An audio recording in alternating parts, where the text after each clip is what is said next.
Bonjour à tous et bienvenue dans ce nouveau numéro du Journal des Sciences pour un tour d'horizon de l'actualité scientifique. Au sommaire de ce numéro, des planètes par milliers, le train du futur, un robot origami, enfin Néandertal et le climat. Un satellite en panne a découvert 1284 nouvelles planètes extrasolaires. Ce satellite, Kepler, est un télescope en orbite autour de la Terre et qui visait toujours la même région du ciel, mesurant sans cesse la luminosité des étoiles du champ. Le but étant de mesurer la minuscule diminution d'éclat d'une étoile lorsqu'une planète passe devant elle. Ce satellite est devenu incapable de conserver sa position depuis la défaillance en 2013 de 2 gyroscopes. Mais jusqu'à cette date, le satellite a transmis à la Terre des milliards de données qui continuent à être étudiées. Le 10 mai, la NASA a annoncé que le catalogue d'exoplanètes détectées par Kepler s'était enrichi de 1284 nouvelles planètes validées, la plus grosse moisson de ce type jamais effectuée.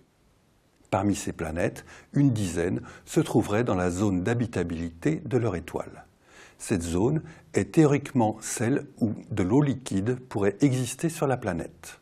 Et bien plus que ce résultat théorique, ce qui compte, c'est que Kepler a découvert des planètes autour de très nombreuses étoiles. Cela prouve que la formation de planètes est un phénomène normal, alors que pendant longtemps, on pensait qu'il était exceptionnel. Aujourd'hui, 3210 planètes extrasolaires ont été découvertes et bien d'autres dorment encore dans les mesures de Kepler. Aller de Paris à Lyon en moins d'une heure, ce sera peut-être bientôt possible. C'est en tout cas ce que semble penser Elon Musk, le promoteur du projet Hyperloop One, qui vient de faire ses premiers essais le 11 mai. Le but est de parvenir à faire se déplacer sur coussin d'air un véhicule contenant fret et passagers à une vitesse de plus de 600 km/h. L'essai, réalisé la semaine dernière, était beaucoup plus modeste, le prototype ayant atteint 185 km/h sur une distance de 50 mètres. Le but était de valider le moteur électrique prévu pour ce train du futur. Dans l'avenir, ce véhicule se déplacera dans un tube sous basse pression pour limiter les frictions de l'air. Il est trop tôt pour parler d'une révolution dans le domaine des transports, mais l'essai réussi du 11 mai ouvre la voie à de nouvelles études. Le projet est jugé intéressant par une dizaine de sociétés qui ont investi 80 millions de dollars dans l'aventure. Parmi ces investisseurs, on trouve la SNCF. Il paraît qu'avaler une pile bouton est un accident domestique courant. Aux États-Unis, plus de 3500 de ces piles sont avalées chaque année. La plupart sont évacuées naturellement, mais certaines restent dans l'estomac. Pour pallier ce genre d'inconvénient, des ingénieurs du MIT ont créé un petit robot qui se plie pour pouvoir rentrer dans une petite capsule facile à avaler. Une fois dans l'estomac, le robot se déplie.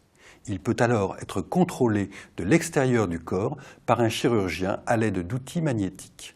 Il peut se replier sur lui-même quand il atteint la fameuse pile bouton et être dirigé avec précision vers l'intestin pour aider à l'évacuation de la pile. Le dispositif peut paraître disproportionné pour un simple gobage de pile, mais lorsqu'elle se retrouve bloquée, les conséquences ne sont pas anodines et peuvent provoquer de graves lésions des muqueuses. La prochaine étape sera de tester sur des humains le fonctionnement du robot. On cherche des volontaires. Notre cousin, l'homme de Néandertal, a vécu suffisamment longtemps pour connaître des climats variés. 2 sites français ont été étudiés pour comprendre comment ils réagissaient au changement climatique et s'ils savaient s'y adapter.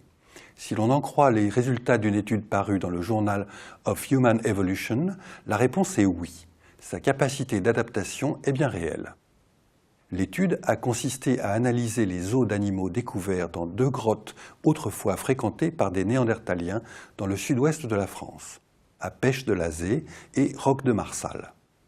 L'étude porte sur les marques de boucherie retrouvées sur les ossements, montrant comment les carcasses de cerfs, de rennes et de chevreuils ont été découpées et traitées pour en extraire la viande. Il apparaît que durant les périodes froides, les os étaient beaucoup plus fracturés que durant les périodes tempérées.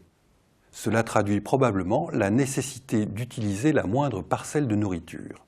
Dans ces périodes froides, les os des phalanges étaient brisés, soit pour en extraire la moelle, soit pour être bouillis dans de l'eau pour faire des bouillons gras.